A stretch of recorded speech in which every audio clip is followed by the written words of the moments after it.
constat bi mooy la victoire éclatante. En tout cas sax nañ ko war a mën a qualifier bëri na am na ñu ne une victoire éclatante ñu ne écrasante ñu ne avec brio. c'est selon. alors ban jàngat nga am ci victoire bi nga xamante ne le parti Pastef au pouvoir nga bokk ci am na ko déjà on parle de plus de 130 sièges à l'Assemblée nationale au sein de la 15e législature. dëgg la donc question bi nga posé question ba am solo la parce que dañu nekk ci une suite logique de ce qui s'est passé ci élection présidentielle yi ñu génn. ndaxte ñun ñëpp gis nañ que ne le président Bassirou Diomaye Diakhar Faye a été élu à hauteur de 54% ci élection présidentielle yi donc. jàngat bu njëkk bi mooy que ne dans l'histoire politique waxuma sax du Sénégal mais boo duggee biir Afrique c'est la première fois ñu gis ñu élire un opposant au premier tour à hauteur de 54%. donc mu nekkoon lu historique mu nekkoon tamit un signal fort parce que dëkk bi demoon na ba yegg situation yoo xamante ne ni bu ñu bàyyi woon mu dem noonu rek yaakaar naa ne jamono jii nii duñu sax tal toog fii nii di def émission. donc mu doonoon benn révolution bu am solo damay wax ne c'est la première alternance bi mës a am Sénégal. parce que on a assisté à un renouvellement de la classe politique mu nekkoon lu am solo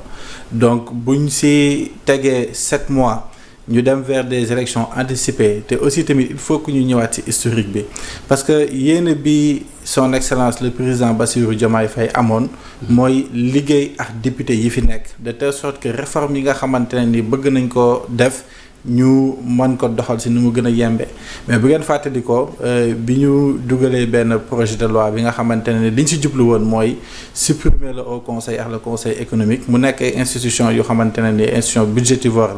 la dañu gis taxawaay bi ci assemblée bi amoon ba ñu demoon sax ba ne dañuy dugal ay motion de censure donc bu ñu xeexee ba am une révolution ñu xeex tey jii ba jubbanti wala nekk ci tànki jubbanti li nga xamante ne moo fi nekk il faut que ñoom it assemblée boo xamante ne nii dafay comprendre les enjeux du moment mais malheureusement nag c'était pas le cas ñoom it assemblée qui était purement politique ñu nekkoon ci tànki saboter maanaam li nga xamante ne nii moom la son excellence amoon yéene def pour le Sénégal c'est à partir de ce moment nag la jël ay responsabilités par décret mu dissoudre l'Assemblée et puis woote pour ñu dem vers des élections anticipées donc ci biir élections anticipées yooyu noonu tamit mu am taxawaay bu am solo parce que si on convoque encore l'histoire depuis 1988 jamais un parti politique n'a pris l'initiative d'aller seul aux élections ñun ñu jël initiative boobu noonu ñu jël risque bi c'était un risque très bien calculé parce que xam nañ Pastef lu muy peser boo xoolee au cours des dernières années Pastef a fait preuve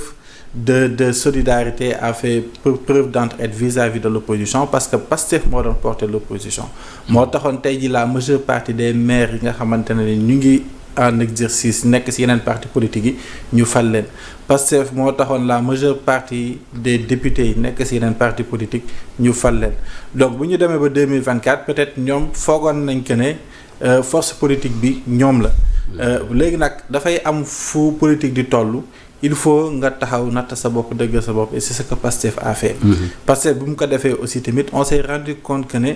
on a eu une nouvelle classe d'acteurs politiques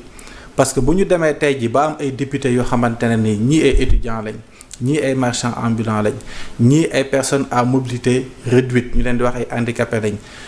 dañuy gis que ne toutes les couches de la société sénégalaise sont représentées au niveau de l'hémicycle mu doon si maanaam gis-gis bi nga xamante ne ni ñëpp am nañ ko une assemblée de rupture ñu jël ñooñu nag teg leen ci kanam bi leen tegee ci kanam nag ñu battre campagne et ce qui ressortait très souvent ci campagne yooyu noonu sax mooy jarul ngeen di battre campagne dem leen toog seen kër parce que ñun on va voter pour Pastef. mais lan moo gën a déterminant parce que déjà on parle de plus de 130 députés donte sax lim bi jeexagul la commission nationale de recensement des votes prononcé gul de manière officielle mais lan moo gën a déterminant déjà am na ñu jàpp ne peut-être ñi nga xamante ne dañu bàbbeeku ñoo wuyu si leen on les appelle les transhumants ñoom ñoo waral ce score fabuleux là mais qu'est-ce qui est déterminant dans tout ça en réalité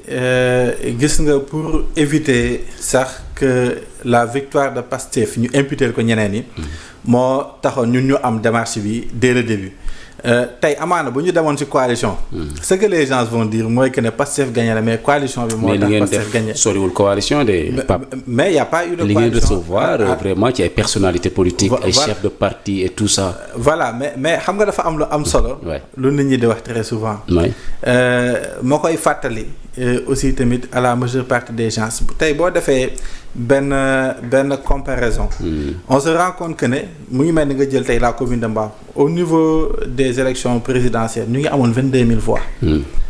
ñu dem ci élection législative on se retrouve avec 16 000 voix donc ça veut dire que ne ñun sax lu ñu jotoon a am amuñu lu toll noonu.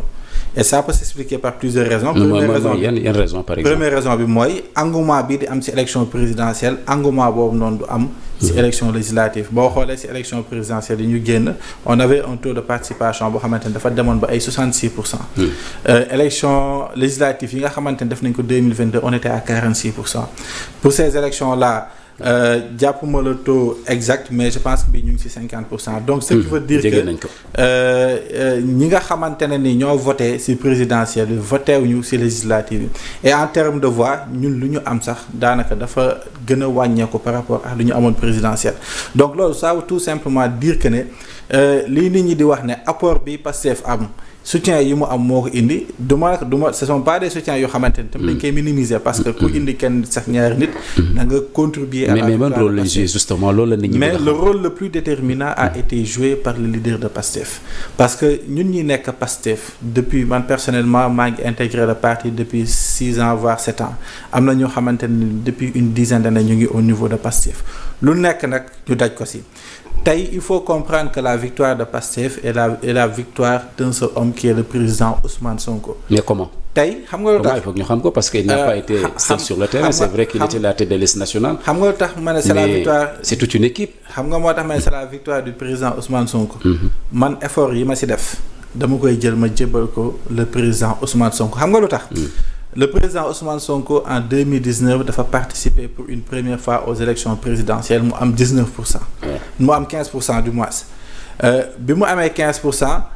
ñu gën a takkuwaat ne dañuy dem vers 2024. ñu ne am nañu yéen 2024 ñu fal le président Ousmane Sonko mu nekk njiitu réewu Sénégal si diggante 2019 ak 2024 façon maanaam jafe-jafe yu nekk le président Ousmane Sonko dund na ko. diggante 2021 notamment ba 2023 ba ni ñu koy tëjee ci kaso bi lu nekk ñu jëm ko taxal utiliser tey jii les institutions utiliser la force de l'État pour nuire à un adversaire politique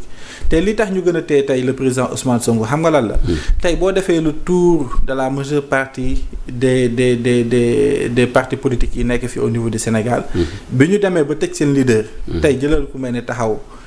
avec Khalifa Sall bi ñu ko jàppee. Taxawu n'a pas eu de candidat Karim Wade bi ñu ko teree mu voté en 2019 le PDF n'a pas eu de candidat te mën naa ci limal ñu bëri am na ñu xamante ne ni quand il dirige un parti politique. bu fekkee ñoom demuñu le parti ne participe pas aux élections et ce ne fut pas le cas de Pastef. parce que bu ñu gisee tey ku am la notoriété du président Ousmane Sonko ku am le charisme du président Ousmane Sonko ku am tey ji la vision du président Ousmane Sonko mu nangu taxaw na man su ma mënulee dem. nañu teg Bassirou Diomaye Faye mu représenter le parti Pastef bu Bassirou Diomaye Faye man lay dem mu tegaat 5 autres candidats yoo xamante ne ni tey ils étaient à même de représenter le parti donc loolu la ñuy wax l'altruisme mooy ko xamante ne ni bëgg na le projet parce que ce qu'il faut pas oublier tey au niveau de Pastef souvent on nous dit que dañuy def culture de la personnalité mais defuñu ko parce que le président Ousmane Sonko moom ci wàllu boppam moo njëkk a taxaw mu wax ni bu ngeen demee ba gis ne na man mii sax je ne fais plus l'affaire et que am na ñeneen ñu xamante ne ni tey ils sont plus à même de porter le projet jël leen ma ngeen tegee ma ne la ngeen teg noonu. donc kooku noonu deful culte de la personnalité mais au contraire c'est quelqu'un ko xamante ni il est en train d'agir pour l'intérêt général, il est en train d'agir pour l'intérêt du Sénégal, mais aussi il est en train d'œuvrer pour qu'on ait une Afrique unie, une Afrique de tous et pour tous.